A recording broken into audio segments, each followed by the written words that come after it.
I do a resilience workshop a lot of times at the grief events, where I also do these faces of resilience photo shoots, and Oh, those are about open expression of grief, mm, loss, and love. So yeah. we get a whole photo booth set up, and we ask people to express themselves about their grief, which they don't get to do much. And then I write it on their skin, whatever they want to say, with a washable marker, and then we edit the photos and send it, professionally edited photos, to them, and it's cathartic for them, and it's a catalyst for them to talk about their grief with others. But during those events, I typically do these resilience workshops, and I made Mhm. an acronym out of resilience, Mhm. to basically go through 10 tips about the kinds of things that you can use to help. Yeah, can you share them? Yeah, there's quite a few. Let me look.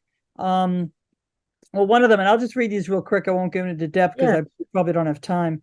But one yeah. of them, with resilience, if you think of that as an acronym, the first R is recognizing the significance of your loss and evaluating the impact, because Mhm. very often there's a lot of ripple effects, right, from your grief. Right. Second is an E, to educate yourself on what's available in terms of resources. It might be support, it might be energy healing, it might be therapy, it might be, but think about it. And then the self-care, that's really a foundation. So you really got to think about taking care of yourself, because if you isolate, or if your nutrition is bad, or you get really tired, not only can you help anybody around you if your family is also impacted, but it's also tough on you.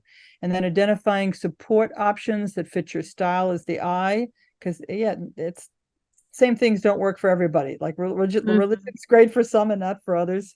For Yeah. instance, therapy, right, or whatever. um lean into the to the loss, acknowledge it's your lifelong partner, like your friend the nurse you were talking about, but it Mhm. doesn't have to be awful lifelong. But the person, if it's about a loss, it's not going to, it may not change, or it may not go away, but again, you can kind of change your feeling about it. Your instincts, rely on your instincts, not the opinions and expectations of others, because people have a lot of advice, and they may or may not have been through it, and even if they have, that their particular situation is not exactly the same as yours. Mhm. And Mhm. then E for effort is processing grief is not easy. It takes time and effort. Yeah, no kidding. It's not fast and it's not easy. You have to make a choice to heal, and you have to do some things to make it, to change it, to lighten it. Um, and then N for normal and resilience. So understand that your grief is quite normal. You're not crazy, right? You're Yeah. not, it's very normal. Everybody, we go through so many transitions every day, every month, every week, every month, every year. And some of them are really much more dramatic than others, but it's normal. And you're feeling lousy about it is normal as well. But again, it's kind of working on it to see if you can find things to lighten it, and then it will get better. And then C is to celebrate the lives and memories of your loved ones, and try to really keep in the positive memories and the things that you're grateful for. Gratitude is a big help, I believe, and focusing on not the loss, but focusing on the time you had with them, and the gift that they were to you. And then E, the last letter, is embrace the change and the new resilient you.